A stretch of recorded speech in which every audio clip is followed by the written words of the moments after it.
Mas agora, Elivaldo, o estado do Piauí é o estado do Brasil que conseguiu liquidar a dívida com a União. Você viu essa reportagem? Sim, interessante, Joelson, porque é uma condição excelente. Não que o Piauí esteja nadando em dinheiro, não é isso. O Piauí vive aí um equilíbrio financeiro aí no limite do limite. Porém, essa condição de liquidar dívidas com a União, o secretário Rafael Fonteles vai explicar já os detalhes dessa situação.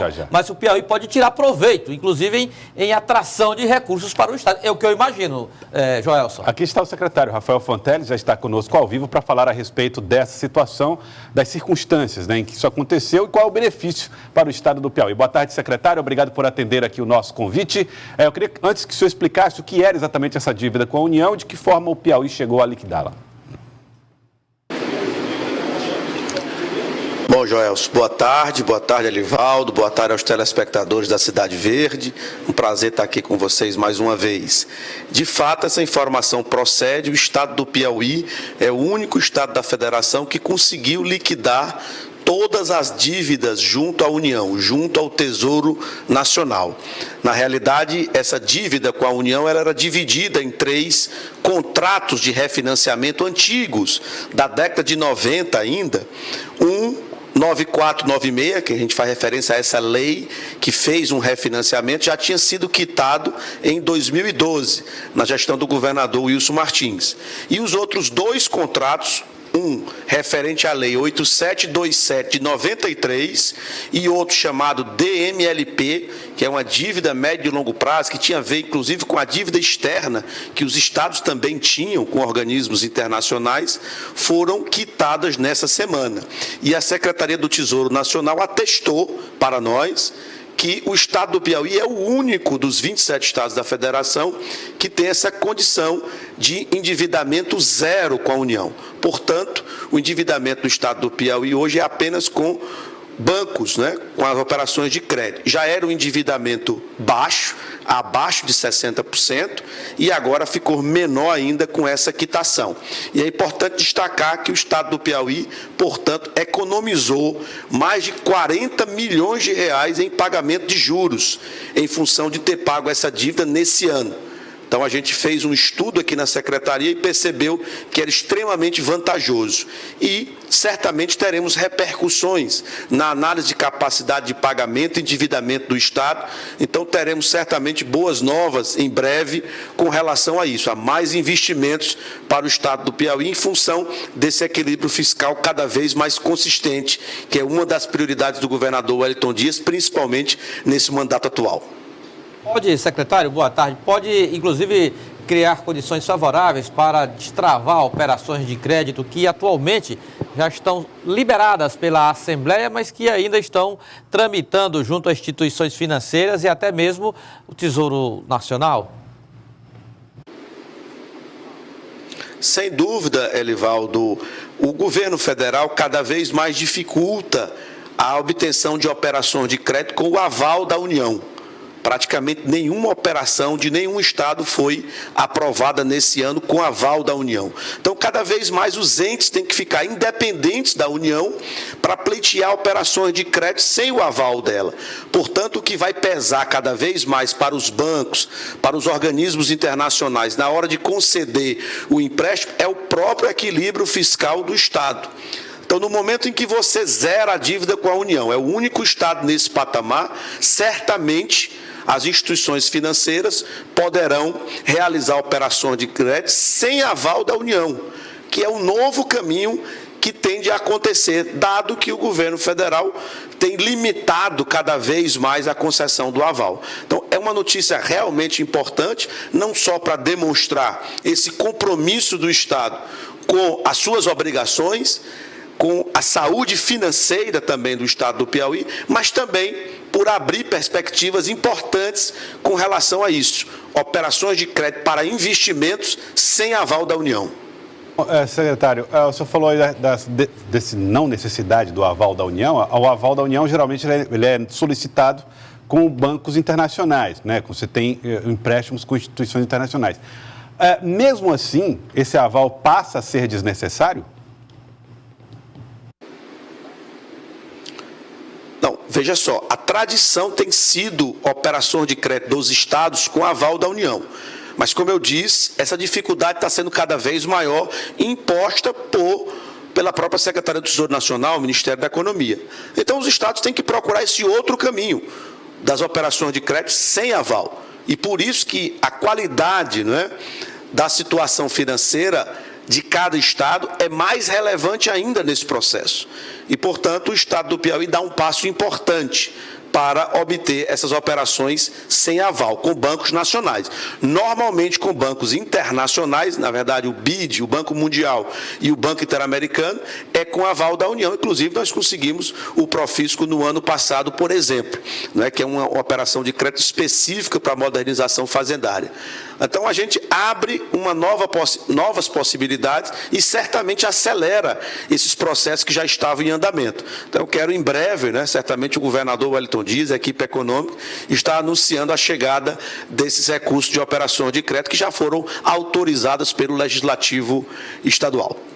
Secretário, por exemplo, eu lembro que tem uma operação, que é uma instituição internacional, que tem a ver até com o programa Viva o Semiárido, que é o FIDA, o Banco Mundial entrando aí com um aporte maior. Tem também aqui no país, com o BRB, o Banco Regional de Brasília, que é um recurso aí já carimbado para a recuperação da malha viária estadual, e outras operações pretendidas pelo governo com instituições nacionais e internacionais.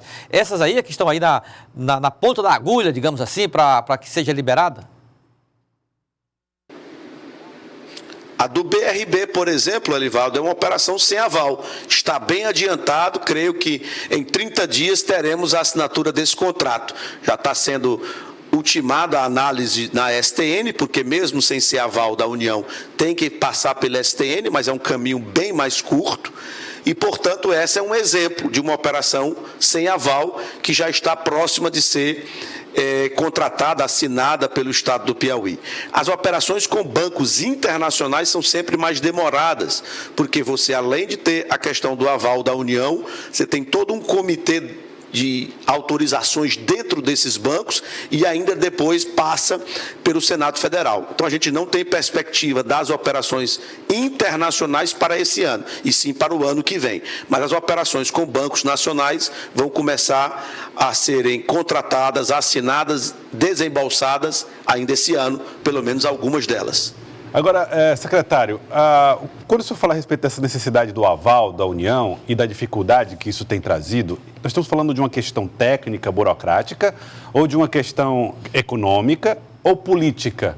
Politicamente, o governo federal tem tentado evitar esse tipo de aval? Não, na realidade, isso não é uma questão de ordem, digamos, ideológica ou partidária, porque esse limitador de não conceder o aval está sendo para todos os estados. É um limite que é decidido pelo Conselho Monetário Nacional, que envolve o ministro da Economia, o presidente do Banco Central e o secretário especial da Fazenda, que decidem esse limite com base nas metas fiscais. Então, na política econômica atual, o governo atual entende que o aval para estados tem que ser cada vez mais reduzido, diferente de governos anteriores. Nós temos uma crítica construtiva a essa questão, porque nós argumentamos que o Brasil só vai sair de uma crise desse tamanho com muito investimento público. Claro que os investimentos privados são os mais relevantes, mas o investimento público é que abre essa oportunidade, é que induz o investimento privado. Então, esperamos que isso seja mudado ao longo dos próximos meses. Tá. Secretário, outra questão. A retomada das atividades econômicas, ela já começou, né? Nós temos aí, paulatinamente, as atividades voltando, já tivemos a construção civil de volta, na cidade de Teresina também mais uma etapa para ser cumprida a partir do dia 20. Qual é a expectativa do senhor em relação à melhoria da economia no estado do Piauí e até de aumento da arrecadação em função dessa retomada? Não, veja bem, a expectativa nossa de retomada do crescimento econômico, ela depende de uma série de de agendas importantes. Então, você tem, por exemplo, essa questão do auxílio emergencial federal. É muito importante para amenizar as perdas da atividade econômica. Mas, passado esse momento, a agenda que tem que se abrir são duas agendas. A agenda do investimento público, como eu já citei, e a agenda das reformas que são importantes serem aprovadas pelo Congresso Nacional com um senso maior de urgência, principalmente a reforma tributária, que ela tem uma importância de diminuir, digamos assim, a burocracia, a dificuldade do ambiente de negócio, destravando investimentos e, portanto, gerando crescimento econômico e, de certa forma, combatendo desigualdades, porque o sistema tributário também tem que se tornar mais progressivo. Então, repito, se essas duas agendas não forem combinadas, a demora para a recuperação econômica será ainda maior. Esse campo aí da reforma tributária parece, ou o Congresso sinaliza, para sair das intenções para o debate efetivo, buscando a aprovação. Já há, inclusive, encontros agendados dos presidentes da Câmara, Rodrigo Maia, e do Senado, Davi Alcolumbre. Há uma expectativa do ministro Paulo Guedes enviar a proposta do governo federal para tramitar no Congresso. E o senhor representa uma instituição também muito importante, o Concefaz, que tem proposta de reforma tributária. Qual a expectativa, então, do Concefaz ou dos estados, o interesse dos estados nesta reforma para que os estados possam ter mais leveza no ambiente de negócios que o senhor tanto faz referência? De fato, Elivaldo, o debate da reforma tributária está bem, digamos assim, aquecido. Nós do Concefaz temos participado de reuniões semanais, tanto com a equipe da Receita Federal e da Secretaria Especial de Fazenda, no Ministério da Economia, quanto com o gabinete e os consultores legislativos do relator da reforma tributária, que é o deputado Aguinaldo Ribeiro. Então, a gente vê a determinação, inclusive, do presidente da Câmara, Rodrigo Maia, para votar a reforma, pelo menos na Câmara dos Deputados, ainda esse ano. Então, o Concefaz se adiantou desde o ano passado, fez uma proposta pela primeira vez unânime entre os 27 estados e, portanto, está, digamos, tendo um certo protagonismo nessa discussão tão importante para o país. Eu costumo colocar que a reforma tributária ela tem um peso para o país muito mais importante do que a reforma da Previdência e do que outras reformas que são colocadas. É realmente a principal reforma que nós devemos abraçar, tanto para destravar o crescimento econômico, quanto para corrigir, não é, desigualdades absurdas que nós temos em nosso país, tanto regionais quanto sociais, para poder ter um sistema tributário junto de um pacto federativo mais justo, mais eficiente, não é? De forma a corrigir uma série de situações que nós temos no nosso país. Então, de fato, estamos esperançosos da votação dessa reforma ainda esse ano e procurando, obviamente, defender os pontos que são caros aos estados.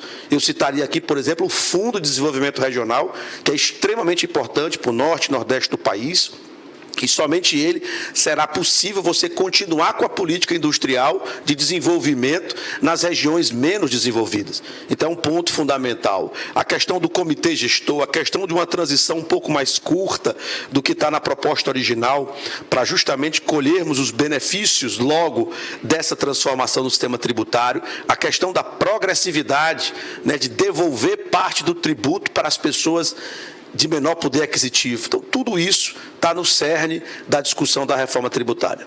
Tá certo. Eu quero agradecer ao senhor, secretário. Muito obrigado pela participação conosco aqui no Jornal do Piauí de hoje. Obrigado. Um abraço a todos. Boa tarde. Boa tarde. Obrigado, secretário Rafael Fonteles. Então, Elivaldo, falando a respeito das questões que envolvem essa quitação, liquidação da dívida com a União. E agora a discussão do que o Concefaz do qual o Concefaz é protagonista da reforma tributária. Eu diria até, Joelson, que essa é a principal notícia da semana envolvendo o governo do Estado com relação à parte financeira. E com desdobramentos em vários outros setores, do administrativo até a retomada, perspectiva de investimentos no Estado do Piauí através do do meio público, porque você quitar uma dívida, esse processo, aliás, foi iniciado em 2012, como o próprio secretário informou no governo ainda, o Wilson Martins, eu lembro bem, naquela época, ele quitou a dívida da União com, inclusive, um financiamento. E ali criou um ambiente que destravou muitas operações de crédito de lá para cá. E agora o governo do Estado, sob o comando do governador Wellington Dias, consegue também esse feito, que é zerar dívidas com a União, que abre caminho para que o Piauí possa atuar de forma mais eficaz no mercado, ampliando a atração de recursos necessários à retomada dos investimentos no estado do Piauí através do setor público. Tá certo. Elivaldo Barbosa, daqui a pouco você de volta, hein? Com certeza, Joel. Elivaldo Barbosa, daqui a pouco de volta aqui no Jornal do Piauí.